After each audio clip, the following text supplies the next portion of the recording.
This podcast serves Middle Tennessee every weekday morning, and it's made possible by member support. Learn how you can make a difference at WPLN.org/support. This is the Nashvillager Podcast.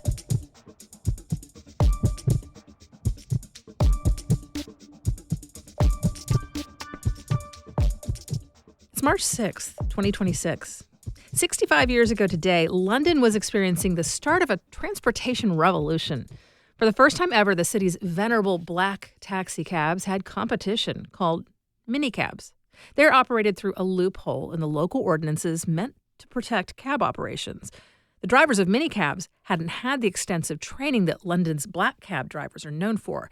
They didn't offer rides in the same iconic style of vehicle, but they could transport people across a larger stretch of the greater London area for a lower price. The catch was that you had to call the minicab office to arrange for the ride, no hailing these taxis on the street or catching them at the city's designated pickup zones. London's traditional taxi drivers were not pleased. They started what the Telegraph newspaper calls the minicab wars of 1961, protesting the competitor and sometimes working as a unit to box in minicab vehicles to keep them from being able to move. Traditionalists said the new car services were devaluing the profession and skewing the market price. But the minicabs stuck around, and to this day, they are one of your options for getting around London. I'm Nina Cardona, and this is your daily digest of what's happening around Middle Tennessee with some context from Nashville Public Radio, WPLN News.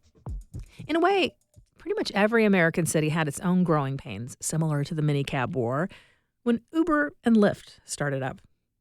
It's been particularly interesting to see how that's played out in a place like Nashville, where taxis had never really been that visible.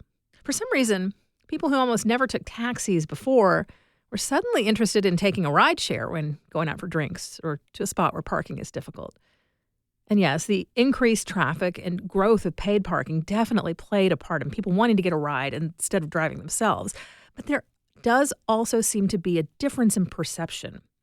Whether it's a taxi or a Lyft, you're getting into a vehicle that a stranger is driving, and you're trusting them to get you where you want to be safely for a fee. But the perception of those two mostly similar services is somehow quite different. Now, right now, Nashville's approaching an era of even more variety in transportation options. And it'll be interesting to see how difference of perception plays out in people's willingness to support or use the new options. There is, of course, the investment in public transit being made by Metro itself, adding bus routes, converting some of them to bus rapid transit. Ultimately, those services will only be truly useful and sustainable if enough people are willing to pay to ride them. Then there's the Music City Loop. Once the Boring Company opens its 13-mile tunnel for business, the company will be operating a sort of one-track taxi service in a special fleet of Teslas. Aside from the concerns that have been raised about the environmental impact or the particulars of the company's deal with the state or who has oversight, taking the Music City Loop option will ultimately still be just a ride in a car with a professional driver at the wheel like any other taxi or rideshare. But it will be underground. You'll be guaranteed a certain type of vehicle, and regular traffic won't get in the way to one of the handful of possible designations. The question is, how many people will feel like that's a premium service? How many will pick it over the other options? And how many will decide it just doesn't feel right or isn't worth the cost? But before that can come to fruition, Nashville's new fleet of driverless cabs will be rolled out. Waymo is reportedly in the final stage of training and testing its vehicles now. That means after a phase of having humans drive them through our neighborhoods, then running them in driverless mode, but with someone behind the wheel just in case, now they are operating in full autonomous mode, but without passengers. Once that's complete, robo-taxis will become an option here.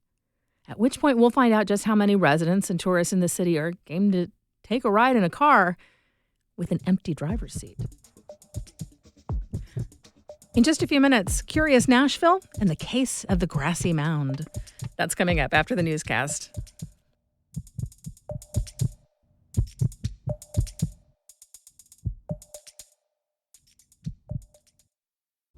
Here's the mantra I think about at WPLN. We connect the dots.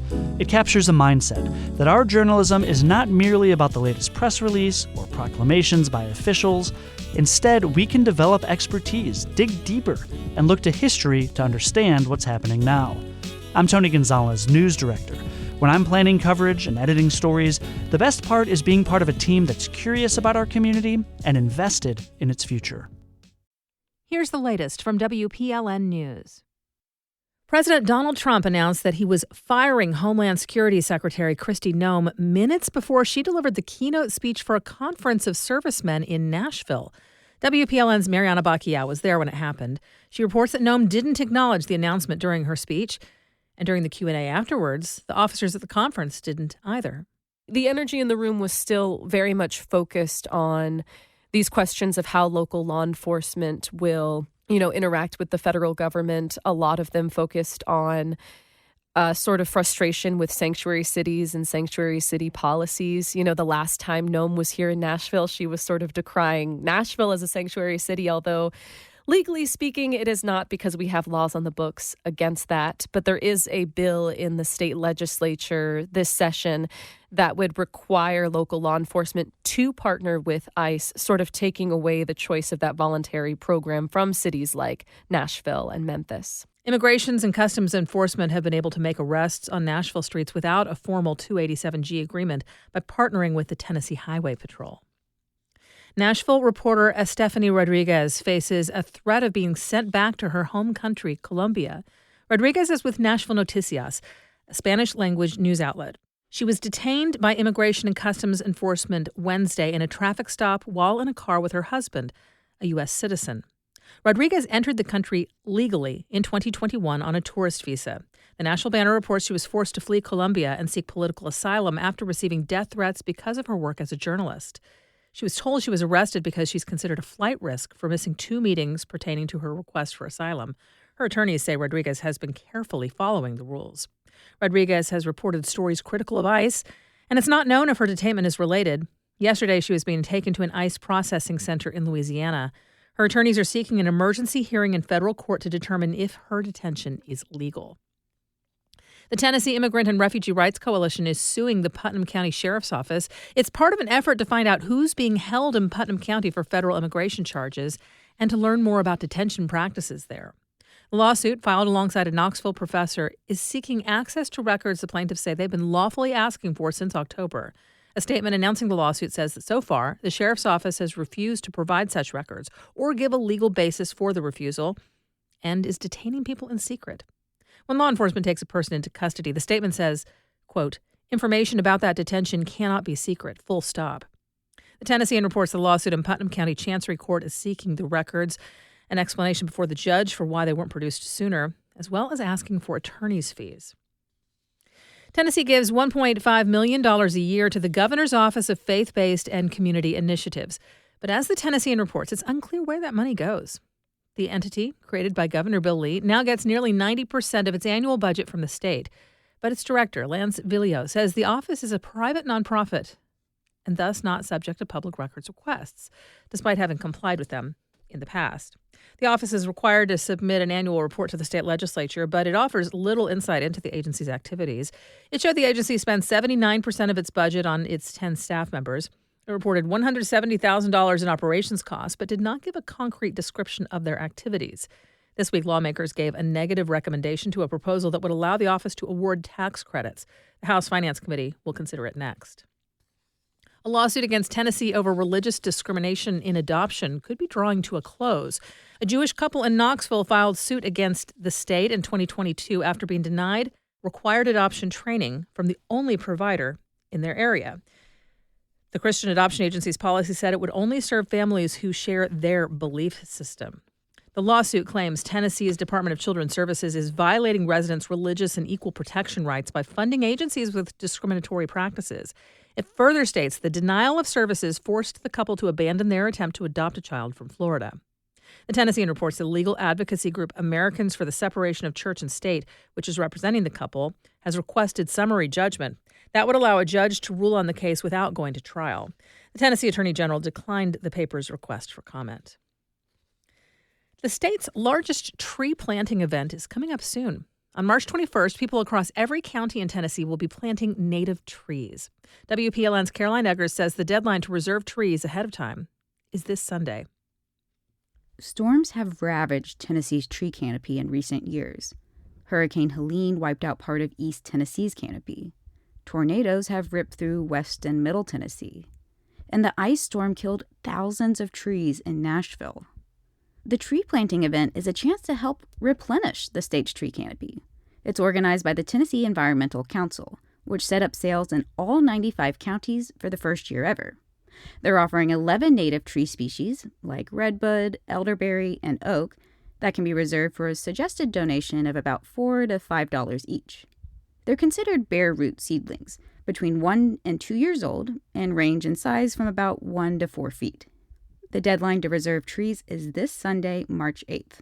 Caroline Eggers, WPLN News. Animal shelters and rescue groups across Tennessee are facing an urgent problem. A high number of dogs and cats are being abandoned. Nashville's Humane Association says it's hit full capacity, and they're calling on residents to help by adopting or fostering a pet. Shelters and rescues across the country have long struggled with abandoned animals at their doorsteps, and the crisis is getting more attention lately.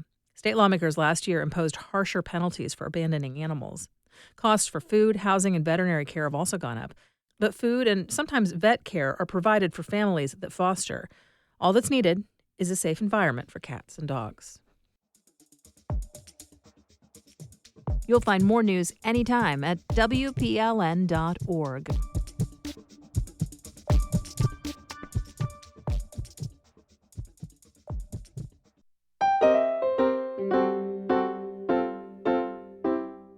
From WPLN News, I'm Tony Gonzalez with the latest Curious Nashville, where our local reporters answer your questions about the region. Today, on assignment, Blake Farmer. So we got a question about a grass-covered mound at the corner of Thompson Lane and Vultee Boulevard. It's near the airport. The iconic gold box of a building known as International Plaza is right there. Educator and sixth-generation Nashvilleian Sonia Fernandez LeBlanc is a big Curious Nashville fan, such a fan that she knew that we had slowed down on answering questions in the last few years. But she said to herself that if we ever revived the project, she was going to ask about this mound. I met her out there, braving the traffic whizzing by and the dump trucks and track hoes working over the weekend at the old Vultee aircraft plant. There's no reason why I shouldn't have noticed this, right? And one day I'm sitting in rush hour and I was like, there's like a stone wall here. And I was like, but it's just a hill. So the next time I drove by, I looked at it more clearly and I was like, wait a second. There are stairs, there are light poles up on top of it. Okay, and so then I started conspiracy theorizing because I know that this was Vultee. This was where the factory where they made bombers because my grandfather was a draftsman there. Okay, so then I'm like, is it some kind of Cold War era something that they? It almost looks like it'd be a bunker or a bunker. Yeah. So I went on Google and I looked at it from above, and you can't even tell from above. It just looks like grass. So I tried to research. There's a historical sign on the corner. I was like, maybe it's going to tell me. And there are two historical markers right here. And guess what? I don't think either of them have to do with this thing. They don't. All right, well, let's just head over there. Okay. All right, so this has to be the worst sign I've ever seen. What does it say? Department of Water and Sewer Services? Airport reservoir, if I had to guess. It's got if you watch that TV show Lost, it's got those kind of vibes. It's got those vibes. Well, I think we may have begun to kind of answer the question there with our close read of this highly weathered sign, but that's why we called who we did. Brent Freeman, Deputy Director of Metro Water Services. All right, Brent, what is this airport reservoir? It is a 2 million gallon concrete reservoir that makes up the majority of the earthen mound that you see. 2 million gallons. Is that a lot of water? It's quite a bit of water. There is some reason that the sign is a little weathered. It is about 85 years old. No way. Yes. So this particular structure is no longer in service, but it was constructed in 1941. Wow. As part of the WPA, which was the Works Projects Administration. It was a portion of the New Deal.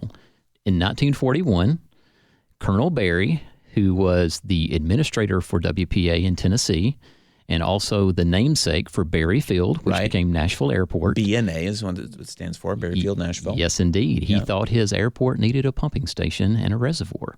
Did it? I mean, do you need water for an airport? Yes, indeed. There was a very good reason to ensure that civil infrastructure that was important to the community wasn't readily obvious from the air. Because in 1941, World War II was currently ongoing. So it wasn't a bunker, but it was intentionally meant to not look like anything in particular. Absolutely. Wow. So it's not in service. Does that mean it's empty? It is empty. The current height is just insufficient for the hydraulic grade that we need in our water distribution system. Height as in like it wouldn't create enough pressure because it's not like up in a tower? Absolutely. When it was constructed, that area was very, very rural. Yeah. And you really just needed enough water to serve the airport itself. And if planes were to catch fire, then you needed to be able to put that out. So the grass growing all over it, you're saying that was on purpose to somewhat disguise what was critical infrastructure. Part of the camouflage. Wow. Any plans to repurpose it, or does it just sit there? I mean, I saw there's a little building, a little outbuilding to the side. Who knows what's in there? Are there any plans? Not really for that location. If we were to significantly change the height of the reservoir, it would require demolition. Yeah. So we do have a new water pumping station that is on the property, and it currently serves the BNA. And you're saying that the airport does have a special water pumping station. Is that just because it requires so much pressure? Well, the water pressure zone that serves the airport is fairly large. We serve both residents as well as large commercial interests in the airport itself. And there are actually 2 pumping stations now that serve that pressure zone. Wow. So we wanted some redundancy. The airport's a fairly important piece of infrastructure for Nashville. Brent Freeman with Metro Water. He helped tell the story of the old reservoir next to Nashville's airport, which is camouflaged as a grassy hill. It's the kind of story made possible because a listener asked Curious Nashville to investigate. You can uncover more mysteries like this and participate in making local news at WPLN.org/curious. Thanks for listening to the Nash Villager podcast. We take this look at Nashville news every weekday.